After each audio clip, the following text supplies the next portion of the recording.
Espíritu del Trino Dios, ven sobre mí, ven sobre mí, ven sobre...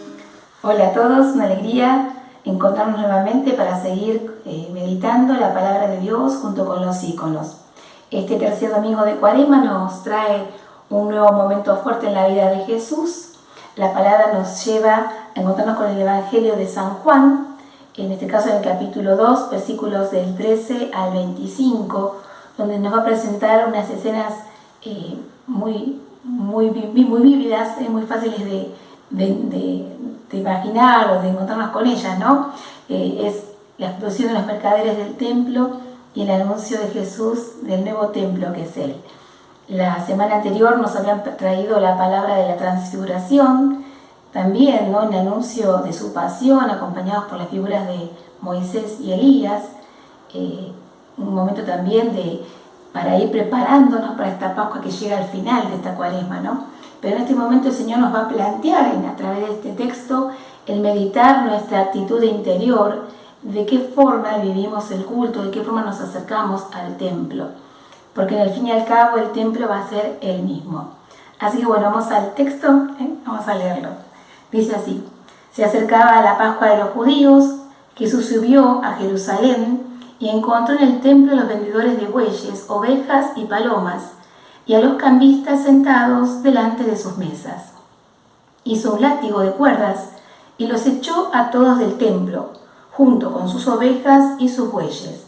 Desparramó las monedas de los cambistas, derribó sus mesas y dijo a los vendedores de palomas: saquen esto de aquí y no hagan de la casa de mi padre una casa de comercio. Y sus discípulos recordaron las palabras de la Escritura: el celo por tu casa me consumirá. Entonces los judíos le preguntaron: ¿qué signos nos das para obrar así? Jesús les respondió: destruyan este templo y en 3 días lo volveré a levantar. Los judíos le dijeron: han sido necesarios 46 años para construir este templo, ¿y tú lo vas a levantar en 3 días? Pero él se refería al templo de su cuerpo. Por eso cuando Jesús resucitó, sus discípulos recordaron que él había dicho esto y creyeron en la Escritura y en la palabra que había pronunciado. Mientras estaba en Jerusalén, durante la fiesta de Pascua, muchos creyeron en su nombre al ver los signos que realizaba. Pero Jesús no se fiaba de ellos, porque los conocía a todos y no necesitaba que lo informaran acerca de nadie. Él sabía lo que hay en el interior del hombre. Palabra de Dios, te alabamos, Señor. Bueno, esta es la palabra para este domingo. Vamos a ir ahora al ícono, a meditarlo, junto con todo el desarrollo de la explicación del texto. Y también esto, ¿no? Ya ir preparando el corazón de preguntarnos, ¿no? ¿Cómo me acerco a este templo que es el Señor? ¿Cómo me voy preparando para este tiempo nuevo de la Pascua? ¿Qué cosas tengo que quitar de mi templo también para que haya un verdadero encuentro con el Señor? Vamos a la palabra y al texto, al ícono.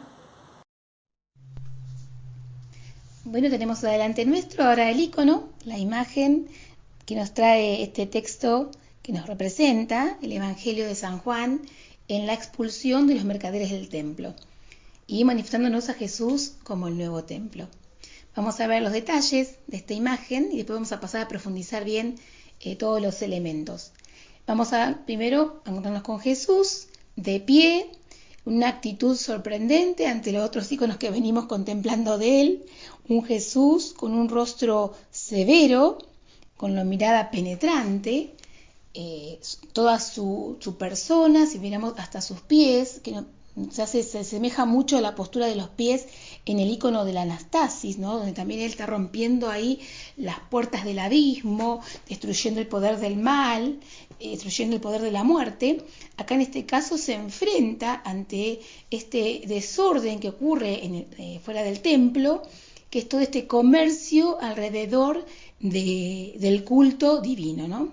Jesús viene a reprender, está totalmente en contra de esto que está pasando aquí. Él venía viene, ¿no? Si vamos leyendo el Evangelio de San Juan, pasó las bodas de Caná, todo el tema de la transformación del agua en vino, también que es un signo, ¿no? del viejo rito, el nuevo rito. Y ahora Jesús va hacia Jerusalén, sube a Jerusalén porque se acercaba la fiesta de la Pascua, pero se encuentra con esta situación, ¿no? Con esto que él ve alrededor del templo y se siente totalmente confrontado. Y actúa conforme a este celo que tiene él, este celo santo, ¿no? Este celo que es de cuidar aquello que el Padre le ha dado, ¿no? En caso, en la relación del templo y el culto. Y bueno, toma una actitud de un profeta. Él va a denunciar y anunciar que esto no está bien y va a tomar una acción concreta ante esto que está pasando. Vamos a ver que en su mano derecha, ahí está lo que nos dice el Evangelio, que formó con sogas un látigo, y en la otra mano vamos a ver que también está una mano abierta, ¿no? Como señalando, fíjense si vemos atentamente, la mesa donde se realizaba este comercio, en la mesa de los cambistas. Ciertamente la mesa está volcada, vemos que está como inclinada, como en forma de caída. Caen de esta mesa las monedas de todo este comercio, y vemos ahora detrás el edificio que representa el templo. Y vemos toda esta multitud de hombres delante de Jesús en diferentes actitudes, ¿no? Vamos a ver algunos que con mirada de estupor miran hacia Jesús, ¿no? Uno tiene levantada la mano como parándose con un temor de ser golpeado. Jesús en ningún momento atacó a ninguno de ellos, atacó el comercio en sí, los elementos, pero ninguno de ellos los echó. Vemos a otros que van escapando con las jaulitas, en este caso donde están las palomas. Debajo vemos los animales, ¿no? Decían que estaban los mercaderes de ovejas, de bueyes y de palomas y los cambistas. Así que toda esta multitud está ahí delante de Jesús. La mayoría de ellos van escapando sin mirarlo siquiera, ¿no? Van huyendo de esta reprensión que Jesús les hace, sobre todo ante escuchar la palabra, ¿no? Esto de no hagan de la casa de mi Padre una casa de comercio. Ellos pensaron, estaban autorizados a estar en ese lugar, estaban ciertamente prestando un servicio al templo y a la gente que iba al templo para darle los elementos que necesitaba para los sacrificios, y se sentían justificados en su acción. Y Jesús viene a manifestar que esto está totalmente en contra de lo que Dios quiere. Así que realmente fue un momento de gran tensión. Vemos en sus rostros, ¿no? Rostros como adustos, sin luz, oscurecidos, hombres que estaban acostumbrados a sacarle a los otros, ¿no? A vivir un poco de los otros, y también había cierto abuso en todo esto. Vemos los animalitos debajo, vemos que van saliendo. Nos llama la atención, en algunos de ellos van a ver que sus manos están cubiertas. En otros íconos anteriores, cuando estaba este signo de la mano cubierta, recordemos por ejemplo la presentación del niño Jesús en el templo, ¿no? Donde está José, donde está la profetisa Ana, con sus manos cubiertas en signo de adoración. En este caso, en este ícono, estas manos están tapadas, muchas de ellas, porque son manos de pecado. Nos representan más a las manos de Adán y de Eva, sobre todo en el ícono de la Anastasis, ¿no? Una mano que ha pecado, que ha caído en un delito, manos impuras, ¿no? Entonces están cubiertas porque no tienen esta forma de manifestarse, mostrarse ante el Señor. Así que la escena es una escena muy, muy fuerte, muy vívida. Jesús realmente tiene una actitud que nos sorprende. Realmente está con esta ira santa, ¿no? En contra y defendiendo el culto verdadero de su Padre. ¿Y por qué ocurría todo esto en este marco, ¿no? En este marco del templo? Y bueno, el templo era el principal lugar de culto judío, cuyo rito central era el sacrificio del Cordero Pascual. Miles de corderos se inmolaban en el atrio del templo. En los sacrificios se quemaba la grasa de los animales y la carne se dividía. Una parte se llevaba a las casas para la comida pascual y otra se destinaba al santuario para ser vendida por los sacerdotes. Además, como los corderos tenían que ser puros, el templo de esta forma garantizaba la pureza, suministrando sus propios animales, pero a un precio más caro, ¿no? Aparte de esto, todo israelita tenía que pagar al templo un impuesto, y era en moneda nacional, por eso estaban los cambistas, ¿no? Que la gente utilizaba la moneda, en este caso extranjera, romana, que tenía la efigie, la cara, el rostro del emperador, por eso era impura, y tenían que cambiarla a una moneda de plata propiamente judía, ¿no? Por esto estaban estas mesas aquí.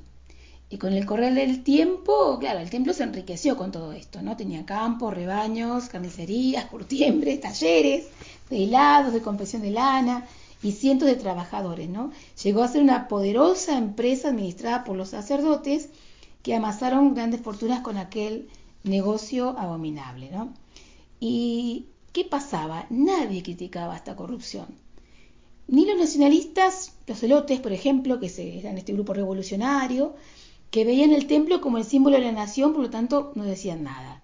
Los fariseos, que exigían el cumplimiento de las leyes, tampoco, porque esto ayudaba al cumplimiento. Los intelectuales, escribas, ¿no? Los escribas, que las interpretaban las leyes, tampoco lo veían como algo malo. Y los saduceos, que manejaban toda la función sacerdotal, mucho menos, porque también ellos participaban de toda esta parte del comercio, ¿no? Así que nadie decía nada, estaba todo como asumido y aceptado.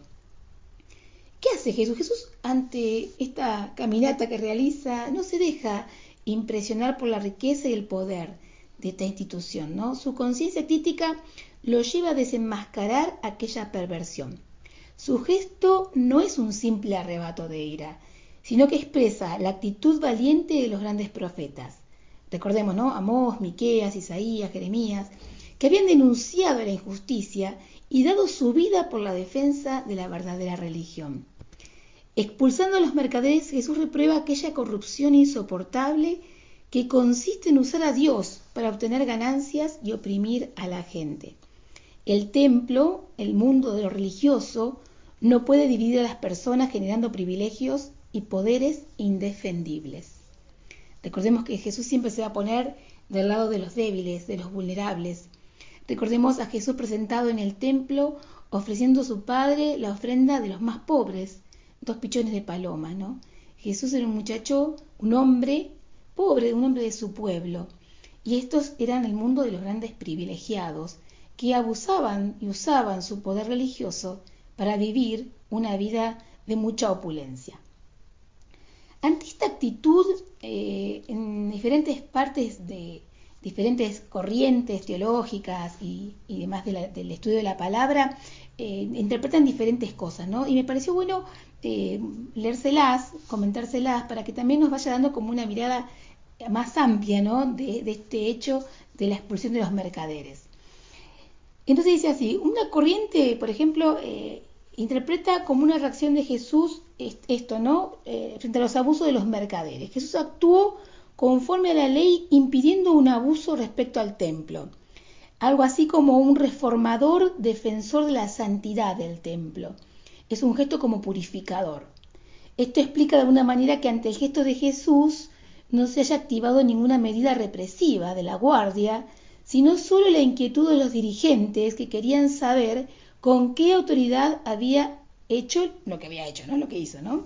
Es decir, fíjense que Jesús no dice el texto de la palabra en ningún momento que haya sido atacado o reprendido por la guardia del templo, que tranquilamente lo podía haber hecho, ¿no? Porque en cierta manera lo que él expresó tenía que ver con un contenido religioso real, ¿no? Esto de realmente defendió la santidad del templo y ante eso nadie pudo actuar, ¿eh? Así que la actitud de Jesús era, como que dice, aceptable y era reconocible que tomara esa actitud. Otra corriente también dice que este gesto Jesús fue un gesto político también, ya que había realizado una especie de insurrección. Imagínense que él armar un látigo de cuerda y romper las mesas y echar a la gente era un acto de insurrección. Con esta interpretación Jesús fue colocado en la línea del movimiento de los celotes. Vieron que en un momento es más, tuvo un discípulo celote Jesús. La palabra celote viene exactamente de celo, fue el término clave para expresar la disponibilidad para defender el derecho y la libertad de Israel mediante la violencia. Para quienes asumen esta interpretación, la muerte de Jesús en la cruz por los romanos, bajo la acusación de decirse rey de los judíos, demostraría su cualidad de revolucionario, ¿no? Es decir, Jesús fue crucificado por esta revolución que él trajo, ¿no? Este ponerse en contra del sistema establecido en ese momento. Pero sabemos bien que la violencia, Jesús no trajo en ningún momento la violencia, ¿no? Y la violencia no lleva al reino de Dios. Es todo lo contrario, es un elemento bien claro del enemigo, ¿no? Y nunca se podrá justificar la violencia por motivos religiosos, es injustificable. La violencia deshumaniza, destruye la humanidad. Primero, Jesús no fue un celote. Basta detenerse en todo su mensaje evangélico para darnos cuenta que nada que ver. Su celo es por el reino de Dios. Es un celo diferente, ¿no? El gesto, este gesto de echar a este comercio, es un gesto de purificación del templo, que fíjense que cuando leemos el texto bíblico, citan, ¿no?, un versículo del Salmo 69, que es el versículo 10, ¿no? El celo por tu casa me consumirá. Es decir, los evangelistas recordaron esta actitud de Jesús ante el templo y tomaron este versículo, ¿no? El celo de tu casa me consumirá. Este salmo, el Salmo 69, es el salmo de un orante relegado al aislamiento. La palabra se convierte para él en una fuente de sufrimiento que le causan quienes lo circundan, ¿no? Los discípulos, al relacionar el gesto de Jesús con la experiencia del salmista, reconocen en él al justo que sufre. El celo por la casa de Dios lo lleva a la pasión, a la cruz. El celo de Jesús no se expresa mediante la violencia, sino que lo lleva al don de sí mismo. Es el celo del amor que se entrega. Porque este templo, en cierta manera, más adelante nos va a decir en el texto, es Él, el templo verdadero de Dios, ¿no? En otra línea, en otra corriente de interpretación, recurre, dice, a las palabras con las que Jesús mismo explica el gesto de la purificación del templo. Y dice, si no, Jesús enseñaba diciendo, ¿no está escrito, mi casa se llama casa de oración para todos los pueblos? Esto es en el Evangelio más de Mateo, ¿no? Ustedes, en cambio, la habéis convertido en una cueva de bandidos. Esta frase sintetiza la enseñanza de Jesús sobre el templo, se inspira en la visión universalista del profeta Isaías, para quien llegaría el día en que todos los pueblos adorarían en el templo al Señor como único Dios. Así, la intención fundamental de la expulsión de los mercaderes sería quitar todo lo que es contrario al conocimiento y a la adoración común de Dios, despejar el espacio para la adoración de todos. Me pareció por eso muy lindo hablar de estas tres líneas de formas de ver, ¿no?, todo esto ocurrido ahí, porque es como mucho más amplio lo que podemos pensar, ¿no? Y vamos a pasar a la otra parte, ¿no? A partir del versículo 18, donde Jesús dice que destruyan este templo y en 3 días lo volveré a levantar. Y dice que Él se refirió al templo de su cuerpo, ¿no? Entonces, el gesto de Jesús va acompañado por este anuncio. Destruyan el templo y en 3 días lo levantaré. La señal que Jesús ofrece a la autoridad judía es la cruz y la resurrección. En otro texto va a decir, no se le dará otro signo a esta generación que el signo de Jonás, ¿no?, que estuvo 3 días dentro del vientre de la ballena y salió. Que lo legitiman como aquel que establece y en quien se establece el culto verdadero. Con Jesús se inaugura un nuevo culto en un templo no construido por hombre. Este templo es su cuerpo, el resucitado que congrega a todos los pueblos y los une en el sacramento de su cuerpo y de su sangre. Él es el nuevo templo de la humanidad. Con su resurrección comienza un nuevo modo de adorar a Dios, en espíritu y en verdad. Fíjense que este texto está en el capítulo 2. A partir de aquí va a empezar a desarrollar Juan esto del signo, ¿no?, de la nueva espiritualidad, del nuevo camino de fe que Jesús nos va a proponer. En el capítulo 3 nos vamos a encontrar con Nicodemo, en el capítulo 4 con la samaritana, así va a ir desarrollando todo este nuevo tiempo, estos signos de Jesús para hablarnos de esta nueva el inmenso templo del lugar de adoración a Dios, ¿no?, que va a ser el mismo. Dice que los judíos, tomando la frase al pie de la letra y aplicándola al templo de piedra, la usarán como la acusación formal para conseguir la sentencia de muerte contra Jesús. Los discípulos, por su parte, solo la entenderán en la mañana de Pascua. Se acordaron de lo que había dicho y creyeron, es decir, que el edificio del templo podría caer. Que esto ocurrió, ¿no?, con la destrucción de Jerusalén en el año 70 aproximadamente, ¿no? Pero que el cuerpo de Jesús, destruido en la cruz por el pecado del mundo, sería resucitado y levantado a lo alto por Dios, como el nuevo templo de su presencia continua en su pueblo, el santuario de la adoración en espíritu y en verdad, la perfecta casa del Padre. El evangelista recuerda a los seguidores de Jesús que ellos no deben sentir nostalgia del viejo templo. Recordemos el proceso, ¿no?, de la separación del rito judío tradicional a este nuevo camino de Cristo, ¿no?, el nuevo camino cristiano, ¿no?, el de la iglesia. Jesús destruido por las autoridades religiosas, pero resucitado por el Padre es el nuevo templo. No es una metáfora atrevida, es una realidad que ha de marcar para siempre la relación de los cristianos con Dios. Un detalle, ¿no? Fíjense que Jesús destruye la mesa de los cambistas y hablando de su cuerpo como templo, recordemos que Él va a ser entregado por 30 monedas de plata. Este templo que es Jesús va a pasar la experiencia de ser entregado y vendido. Muy bien. Y al final, ya del texto, en el versículo 25, dice que muchos creyeron en Él durante la Pascua, pero que Jesús no se fiaba de muchos de ellos porque los conocía, y dice que no necesitaba que lo informaran acerca de nadie, Él sabía lo que hay en el interior del hombre. Jesús conoce el interior del hombre, su corazón, sus intenciones, su verdadera o falsa religiosidad o espiritualidad. El Señor nos conoce. Sabemos que la palabra siempre es para nosotros, ¿no? Señor, ¿qué actitud tengo? Señor, ¿cuál es la intención profunda de mi corazón? ¿Por qué actúo de esta manera? ¿Por qué vivo de esta manera mi fe? ¿Cómo es mi imagen de Dios? ¿Es verdadera? ¿Es falsa? ¿Está viciada? Tengo muchos cuestionamientos, tengo faltas de fe, tengo faltas de esperanza, tengo faltas de caridad, ¿no?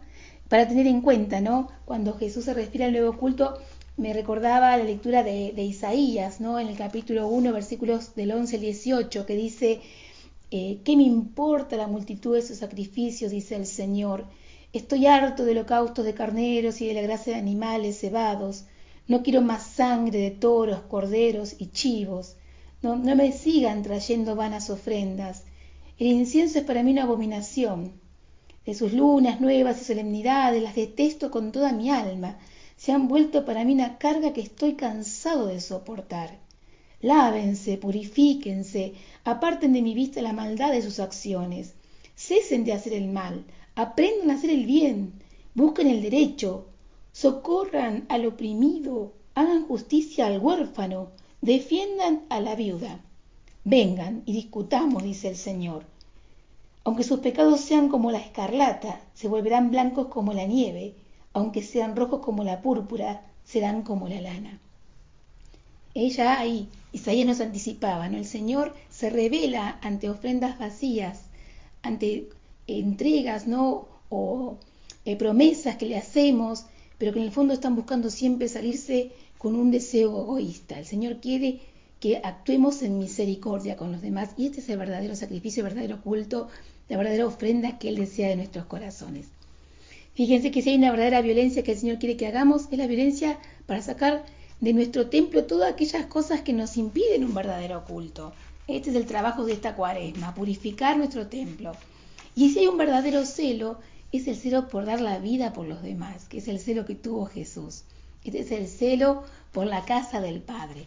No es el celo egoísta de pelearme con mi hermano por tal puesto, por tal actitud, por tal idea, por tal cuestionamiento. Todo lo que siembre división y lleva a la violencia y a la confrontación negativa, ¿no? Destructiva, eso no es de Jesús, es del enemigo. Pues bien, para ir cerrando, ¿no? Y terminando de meditar esto que es muy importante, primero que todo, ¿no?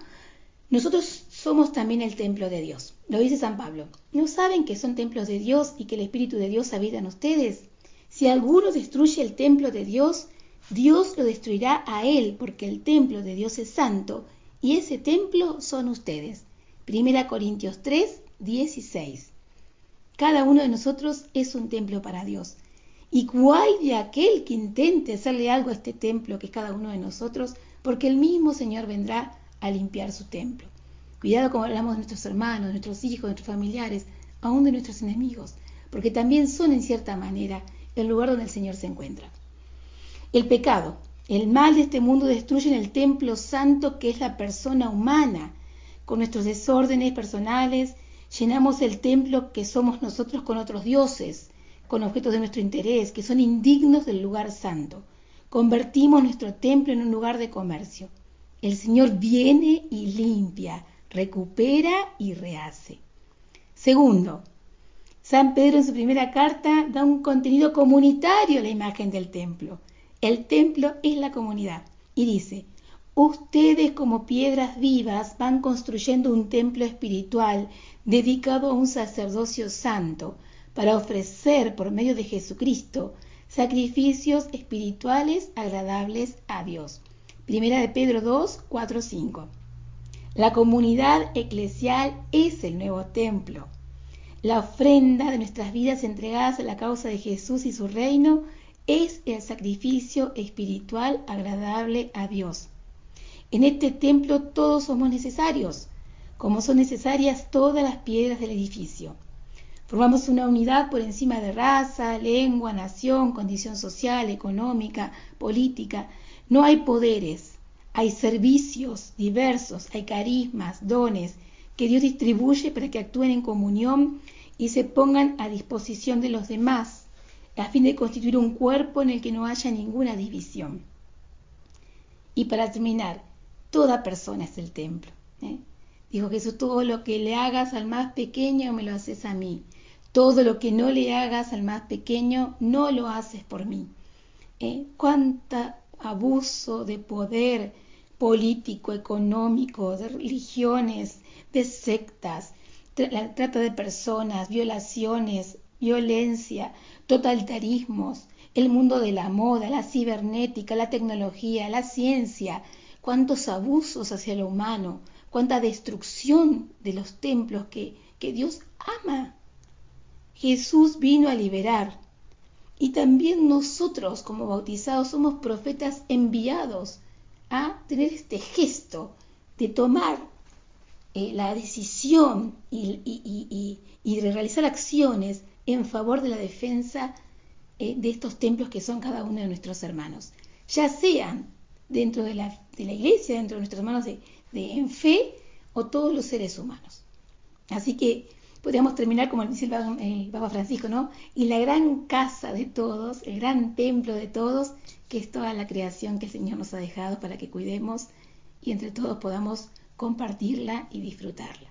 Pues bien, que Dios nos bendiga y que podamos tomar conciencia de la importancia que el templo es, cada uno de nosotros somos para el Señor. Amén.